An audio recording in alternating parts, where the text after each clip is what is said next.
Mientras la violencia, el conflicto y la mala sangre estallaban en la frontera occidental entre varias naciones extranjeras, los nativos americanos y los colonos también lo hacían las batallas coordinadas entre cada bando.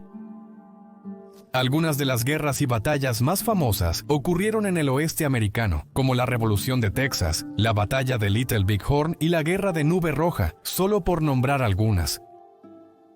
Más allá de los enormes conflictos y campos de batalla ensangrentados, había conflictos mucho más pequeños que en su mayoría se omiten en los libros de texto modernos. La verdad del asunto era que había tantas guerras en miniatura y tensiones sin resolver, que se necesitarían miles de páginas de texto para intentar resumir cada uno de los conflictos que existían en la frontera. Por lo tanto, para dar sentido a estas luchas más pequeñas y descubrir los fascinantes eventos que llevaron a tal caos, aquí están dos de las batallas menos conocidas del salvaje oeste. Probablemente no hayas oído hablar de ellas.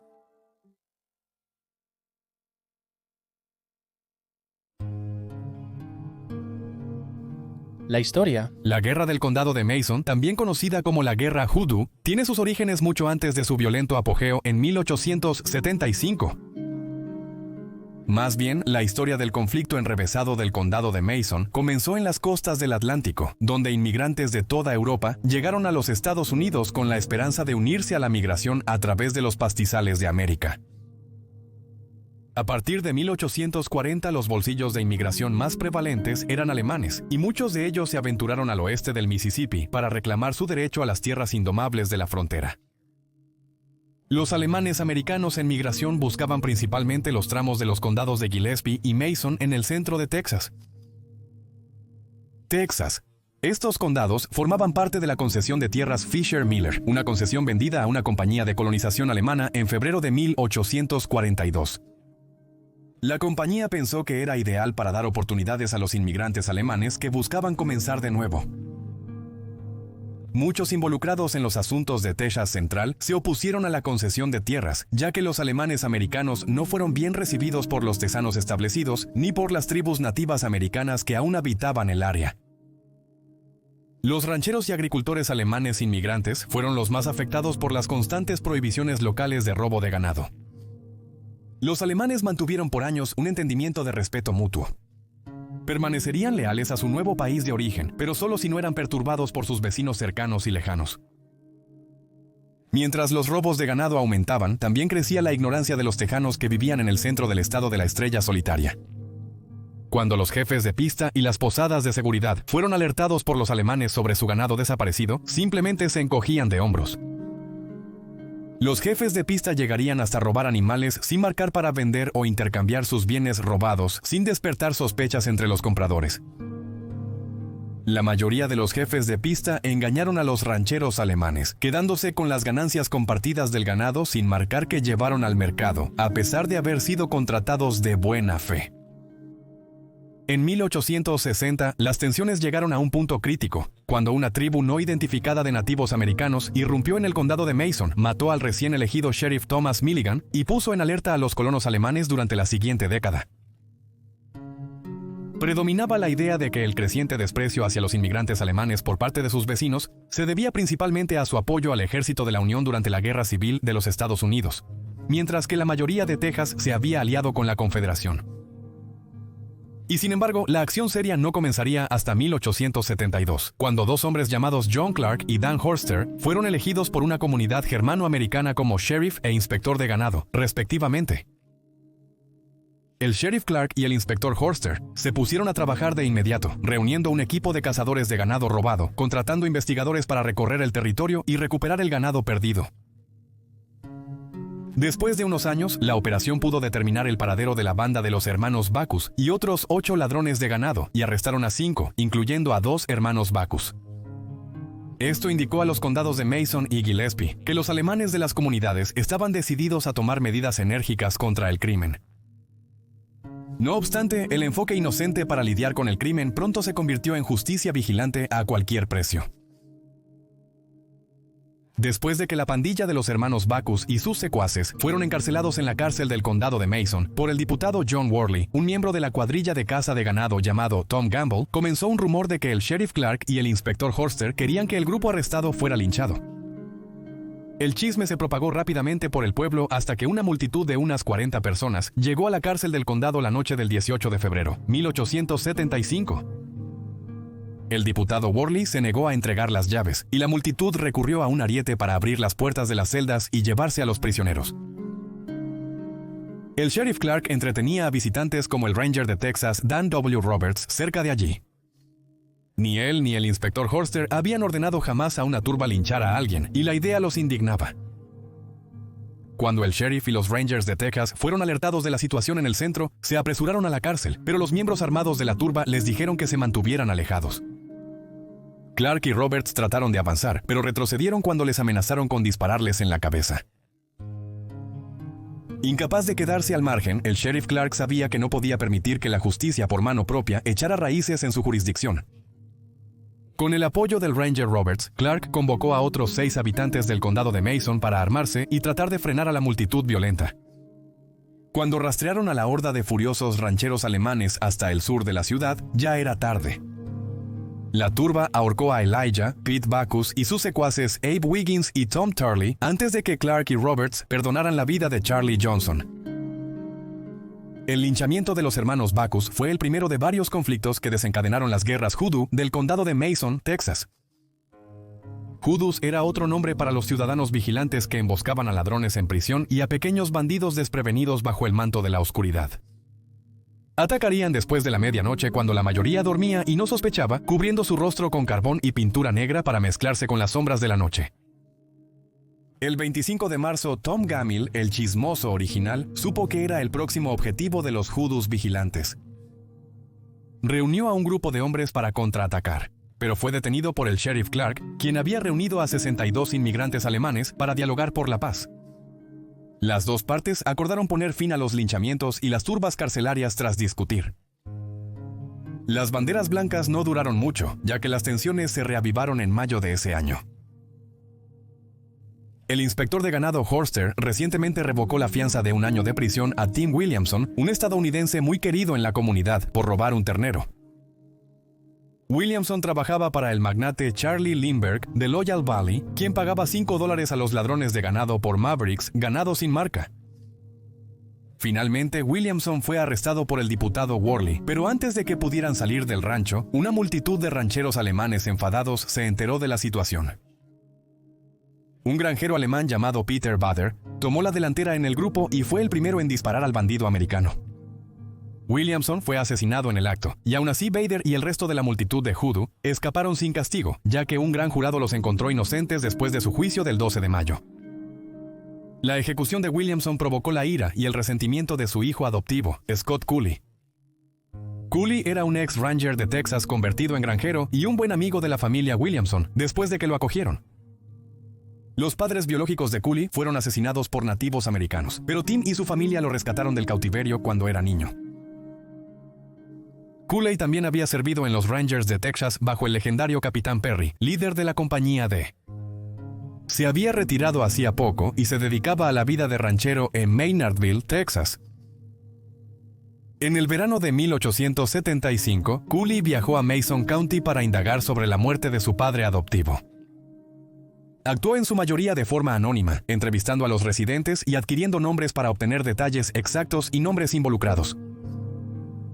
El 10 de agosto, Cooley decidió que tenía toda la información que necesitaba y siguió al sheriff adjunto Worley por la ciudad. Mientras Worley cavaba un pozo con su asistente, Doc Charlie Harcourt, Cooley se le acercó y le disparó en la parte posterior de la cabeza. Como premio por su venganza, Cooley desolló al adjunto limpiamente, mostrando el acto para que todos lo vieran y supieran lo que venía del condado de Mason. Poco después, Cooley reunió a su propia banda de vigilantes, incluyendo a los hermanos John y Mouse Beard, George Gladden y el infame forajido del viejo oeste Johnny Ringo. La pandilla aterrorizó a los residentes alemanes y asesinó brutalmente a 12 hombres. Sin embargo, Cooley no había terminado, y estaba empeñado en tomar los nombres de otros funcionarios responsables del condado de Mason. Él y sus hombres se enfocaron en Peter Bader, el granjero alemán que había disparado a Williamson. Durante una operación de reconocimiento, Mouse Beard y George Gladden, miembros de la pandilla de Cooley, fueron emboscados por una multitud alemana que incluía a Bader, el inspector Horster y el sheriff Clark. Beard fue asesinado a tiros y Gladden capturado. En represalia, Cooley contrató a Bill Koch para su equipo improvisado de vigilantes. Juntos, lograron vengarse del inspector Horster, quien fue disparado al pasar por la barbería del condado de Mason, donde Cooley y su grupo estaban apostados. Bill Koch fue linchado por otra turba alemana al día siguiente de bajar la guardia en las sangrientas calles del condado de Mason. Poco después de que continuaran los Argot, el gobernador de Texas, Richard Koch, no relacionado con el forajido mencionado, ordenó a grandes facciones de los Rangers de Texas a los condados de Mason y Gillespie.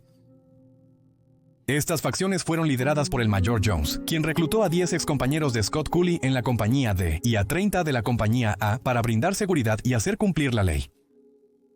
Jones también envió un equipo de detectives privados para recorrer el centro de Texas y localizar el paradero de un ahora buscado Scott Cooley.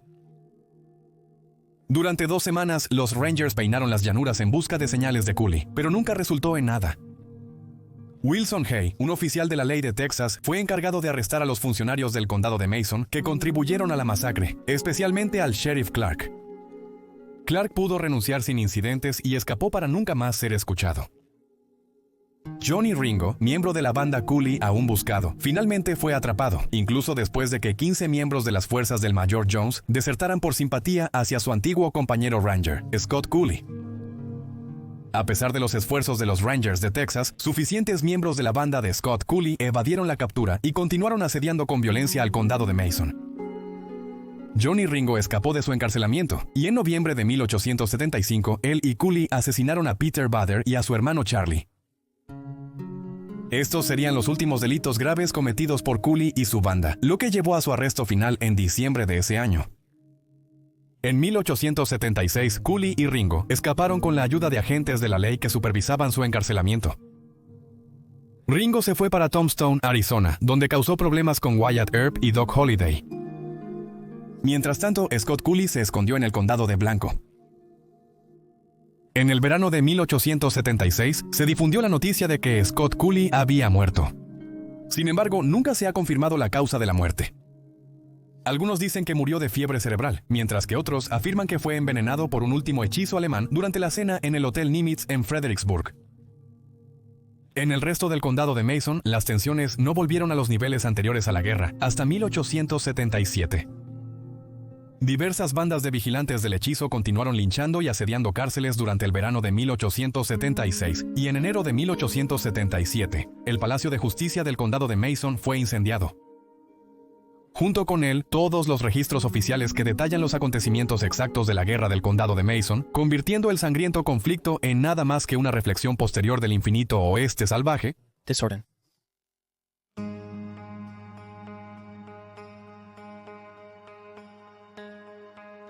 A diferencia de la mayoría de las peleas familiares y violentas, El conflicto en el oeste, la guerra Tooth-Everett o guerra del condado de Marion, no se centró en los derechos del agua o la soberanía.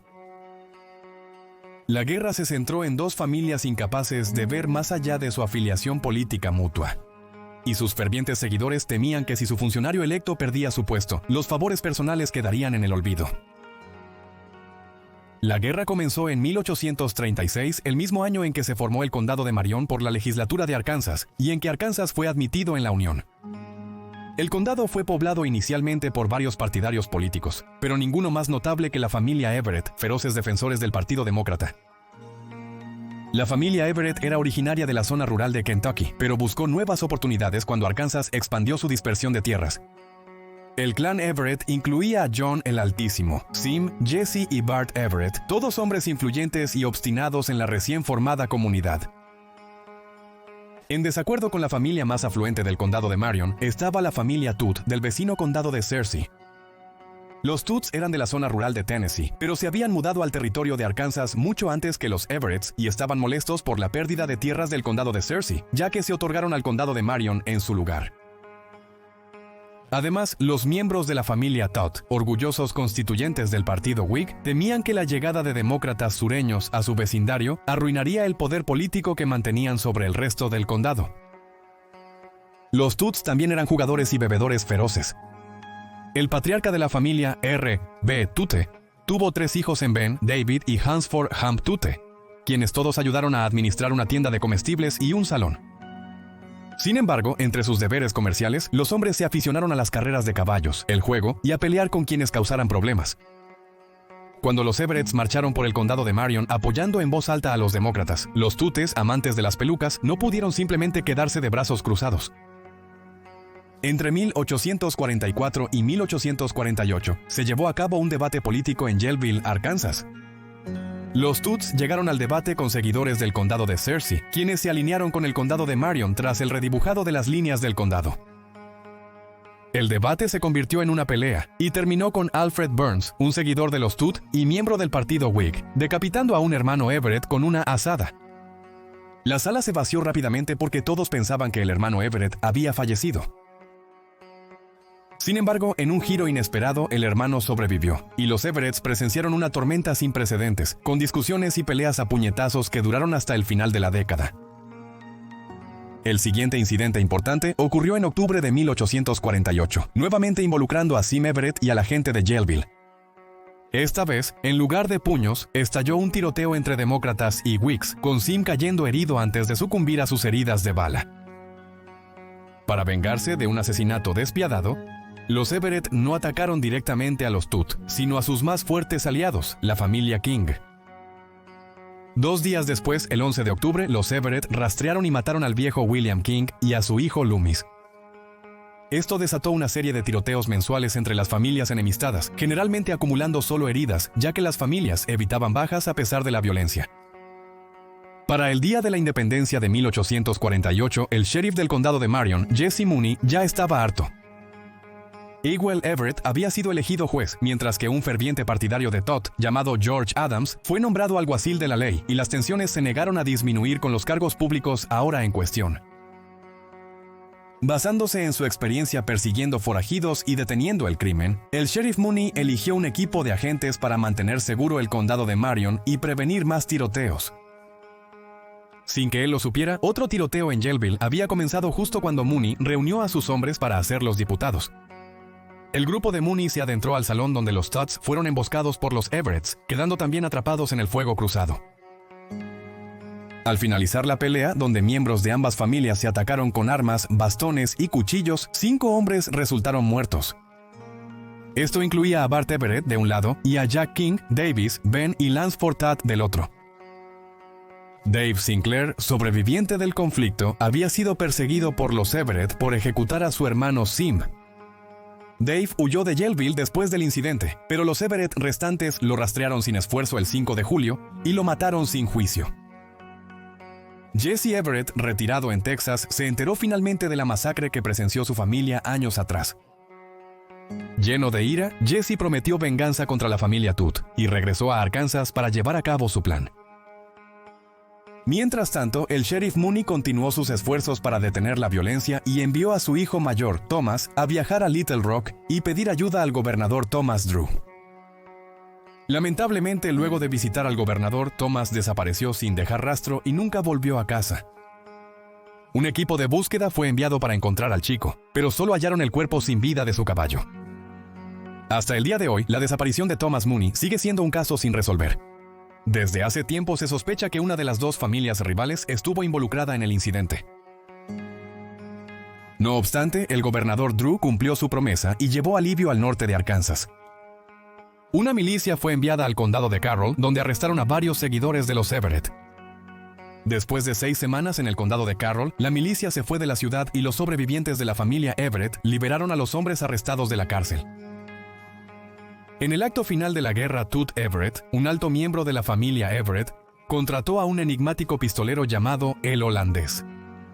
El Holandés, considerado un cazador de recompensas o un desconocido, era originario de Texas, pero su verdadera identidad nunca se reveló. No obstante, el Holandés probó su valor al acercarse sigilosamente a la orilla del arroyo Crooked y disparar a Hans Forham Tut, el líder de la familia Tut. Después, alertó a los Everetts de una misión exitosa y abandonó Arkansas para nunca más ser visto. Tras perder a su líder, los Tute abandonaron rápidamente el condado de Marion. Al mismo tiempo, la familia Everett sufrió pérdidas adicionales con una epidemia de cólera generalizada en 1849 y 1850, y la guerra Tut-Everett, que dominó la segunda mitad de la década, terminó en un susurro. En conclusión, La Guerra del Condado de Marion fue uno de los pocos grandes conflictos familiares ocurridos en Arkansas. Sin embargo, al igual que los conflictos familiares más famosos de la historia, como los Hatfields y McCoys, la Guerra Tut-Everett simboliza un periodo de tiempo en América que probablemente nunca volveremos a ver, donde incluso el más mínimo de los desacuerdos se infló en las batallas más sangrientas, perdidas en el tiempo debido a la total anarquía que asolaba la frontera occidental.